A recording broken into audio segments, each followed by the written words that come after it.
para quem gosta de ouvir primeiro. Ok, muito boa tarde.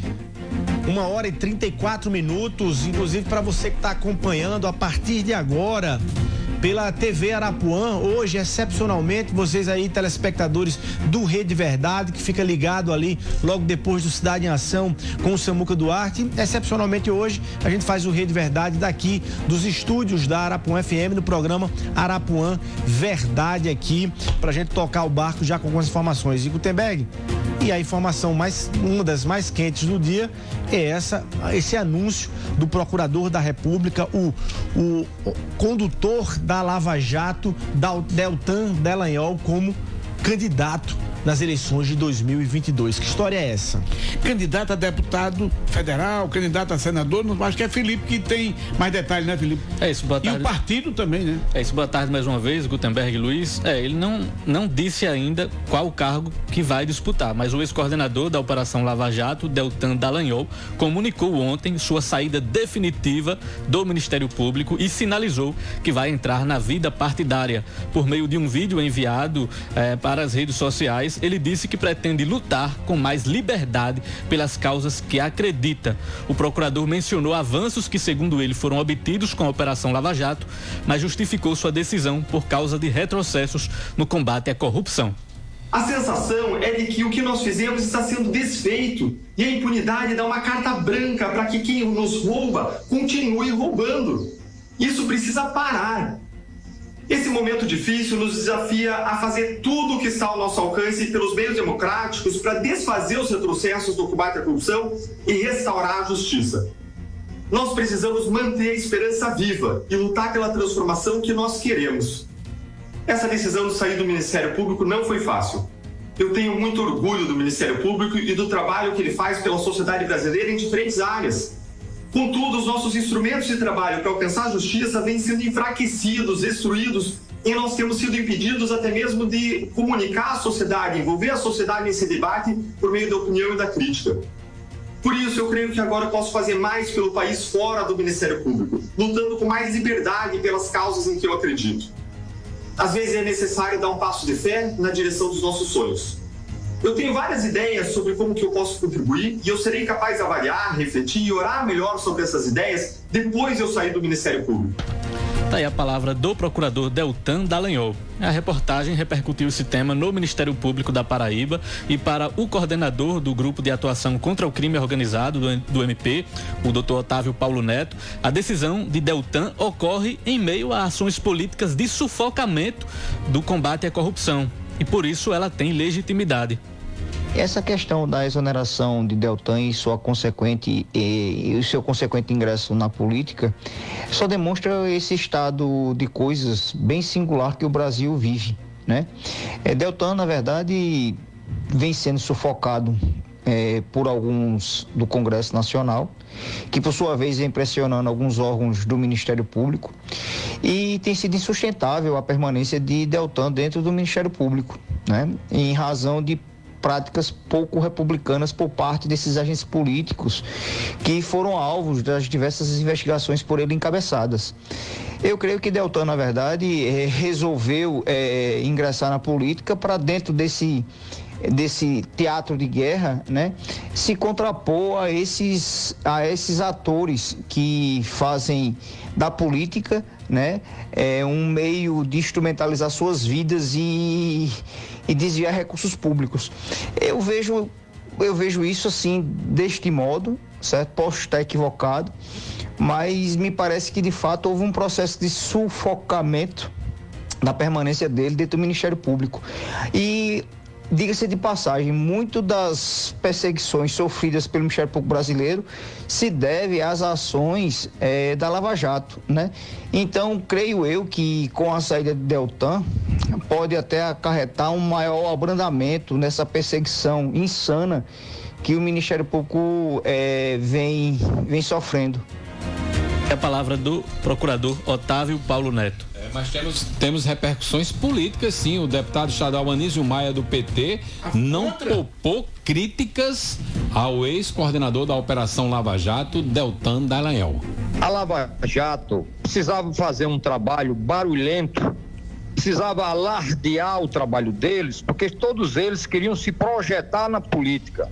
Todos eles estavam fazendo política, inclusive participando de eleições. Porque na eleição passada foi a ação da Lava Jato em momentos chaves que viabilizou algumas candidaturas e alguns nomes. Era tudo combinado, com mensagem trocada, tudo arquitetado. Então eles não faziam investigação, eles faziam política tendenciosa para atacar os inimigos que passavam na sua frente. Isso foi o que aconteceu. Depois foi visto quem é Sérgio Moro, os julgamentos tudo combinado, o julgamento imparcial, a perseguição que ele fazia, principalmente a Lula. Tudo já esclarecido com o Sérgio Moro.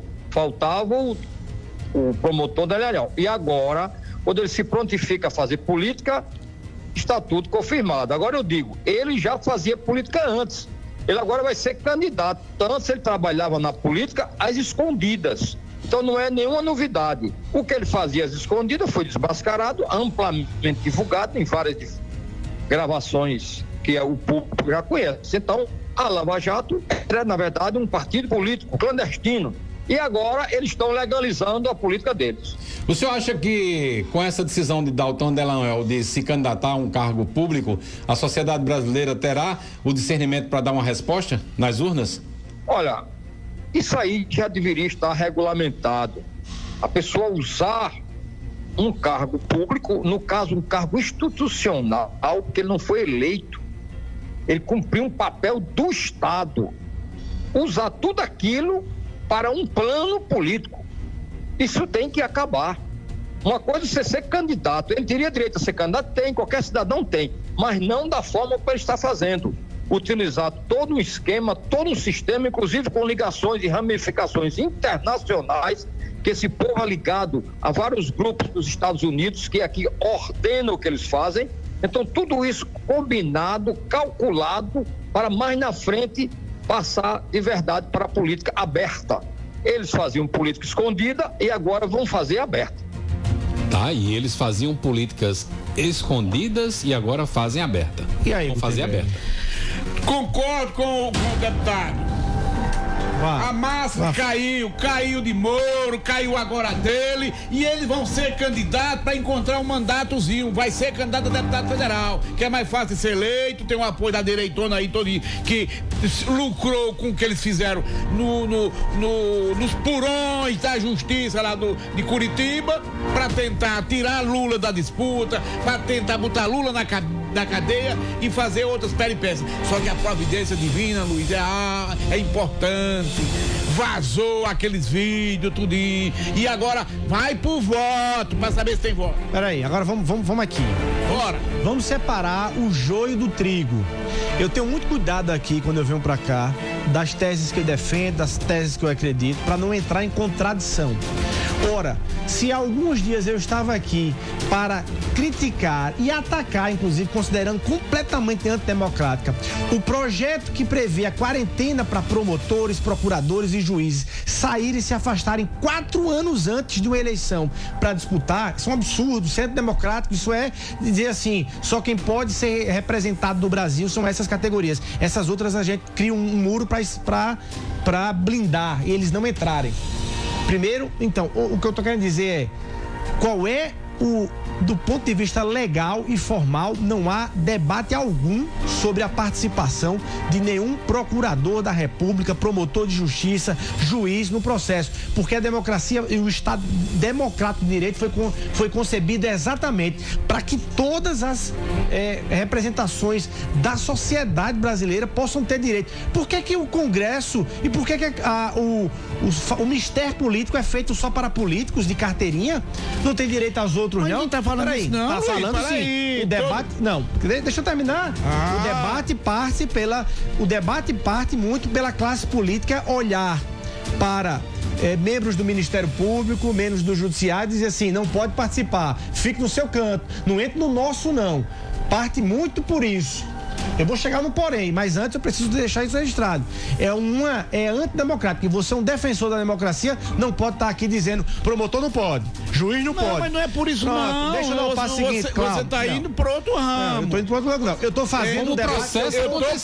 Eu tô ampliando o debate. Vocês estão querendo fazer um debate de limitação dos direitos fundamentais individuais e de democracia. Limita, não pode, exclui. Veja como a classe política vai tratar Sérgio Moro. A classe política vai se juntar para que ele não avance no processo aí desse debate presidencial. Perceba, estou dizendo isso aqui para acontecer lá na frente. Por quê? A classe política não quer essa intervenção de fora do poder. Pois bem, ponto. Aí vamos lá, aí eu vou agora funilar. Preciso fazer esse debate amplo para dizer, é preciso defender sim a participação de todos os poderes, representantes de todos os poderes na classe política. Concordo, aí nós pronto, então pronto. Pra gente não pegar essa bandeira e achar que tá fazendo uma bandeira. O menino do Sopão. O Brasil problema é como foi a juiz, advogado, até porque, o problema de fato, como foi feito esse processo. Calma, vou especificar, aí eu vou afunilar. Sim. Porque o problema é exatamente esse. Nessa tentativa de se ter freios e contrapesos entre os três poderes, é interessante que cada um dos representantes dos três poderes se misturem sim nessa participação. Senão o Congresso fica lá sem representação nenhuma e o que aconteceu, essas leis todas que a gente está vendo, desde a lei do abuso de autoridade, a lei essa PEC agora da mudança do Conselho, enfim, tudo isso fecha as portas, o Congresso fecha as portas, classe política, todo mundo junto contra o Judiciário. Pois bem, nem pode o contrário, o Judiciário todo junto contra a classe política, com abusos também não estou defendendo, é o contrário, é para se garantir o famoso a balança, o famoso freios e contrapesos na relação dos poderes. Precisa defender essa democracia. Você é um cara democrático, não pode fazer um debate amplo. Agora, vamos lá, afunilando para o caso de Deltan Dallagnol e de Sérgio Moro, sim. Aí não tem como também fazer a fuga de que eles participaram de um processo daquele. Quer um exemplo? Joaquim Barbosa, se Joaquim Barbosa se filiasse agora, fosse candidato, ele ia ser em 2018. Eu ia bater palma pra ele. Bom, claro. Joaquim, que outros ministros que se aposentaram venham participar. O problema, estou pontuando os dois, pelos que eles fizeram, pela receita. Afunilando o caso, de fato, tanto eles é óbvio que se garantiu a exposição, se garantiu não só a exposição, no caso de Moro, inclusive,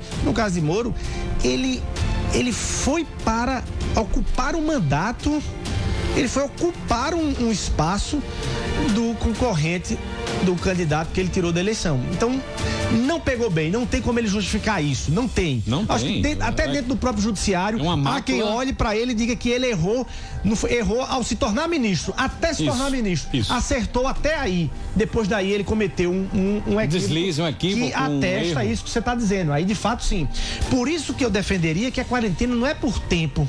A quarentena não era para ser por tempo. A quarentena poderia ser o seguinte: membros dos órgãos de controle que estivessem investigando, acusando ou julgando políticos, esses sim tivessem ali um impedimento temporário.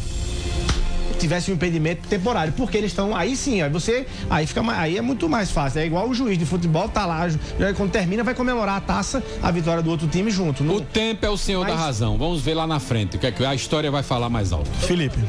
Luiz, inclusive essa informação de Deltan Dallagnol entrar para a política, ele trouxe aqui no Arapuã. Verdade, Felipe, naquela boa entrevista que ele deu aqui, ele admitiu e eu particularmente fiquei me perguntando, ele já tinha dito isso? Não. E nacionalmente ele tinha pensado só, né? Mas ele atestou. E em relação à Operação Lava Jato, eu considero que, apesar das críticas que são feitas, não se pode generalizar como toda a operação, inclusive porque grande parte das ações que foram feitas lá na primeira vara de Curitiba foram depois consideradas também pelo Tribunal Regional Federal da 4ª Região e pelo próprio Superior Tribunal de Justiça. Acho que vale fazer essa ponderação. Eu também não estou generalizando, não, porque pegou muito gatuno, pegou muito ladrão e botou na cadeia, aí tá certo. Mas tinha uma leitura política de impedir Lula de disputar, estava claro. As gravações, tudinho, o Ministério Público e o juiz. Não, e obviamente que vai estar claro que também a base eleitoral de Deltan, ele vai ser candidato a... Ele não afirmou ainda, cargo, né? Não disse. Mas a base eleitoral dele certamente será formada por anti-lulistas. Não tenho dúvidas. Por antipetistas, né? Ele, é óbvio que ele tem ali vai ter esse bônus eleitoral em função da ação da Lava Jato. Agora, repito, a restrição tem que estar dentro de casos específicos. Ela não pode ser defendida como bandeira geral, porque se for defendida como bandeira geral, aí sim, ela é antidemocrática, completamente antidemocrática. Você não permitir a discussão de participação de membros do Ministério Público. Eu acho que isso aí está resolvido já, Luiz. Não cabe. Resolvido? Acabaram de aprovar uma lei que fala em quarentena de 4 anos. 4 anos antes. Deltan tá falando isso agora porque não passou ainda, né? Não foi. Não vai passar. Se ele tivesse, ele não poderia ser candidato no Pode ser que agora tentem ressuscitar essa proposta. Fazer uma lei para punir pessoas específicas. A lei tem que ser uma lei mais abrangente. Agora, eu concordo, Gutenberg, com você que para o discurso e a narrativa do PT, o discurso e a narrativa do próprio Lula, a candidatura dele fortalece o discurso de que houve ali parcialidade, houve ali interesse político, é óbvio, né? Tanto o movimento de Moro quanto de Deltan naturalmente fortalece essa narrativa. Ô, Torres e Gutenberg, deixa eu trazer aqui uma ótima notícia para os servidores aqui do Estado, porque começamos com a secretária de Administração, Jaqueline Guzmão, e ela confirmou, o Estado já pagou em junho a primeira parcela do 13º e confirmou que já tem dinheiro em caixa e está tudo certo para o pagamento da segunda parcela até 20 de dezembro. Vamos ouvi-la. Nós estamos com... Deixa eu pedir rapidinho aqui o intervalo para a TV Arapuã, para o Rede Verdade. 1 minutinho, a gente volta na TV Arapuã aqui, a gente continua e segue com essa notícia aí da secretária de Administração. Agora sim, já que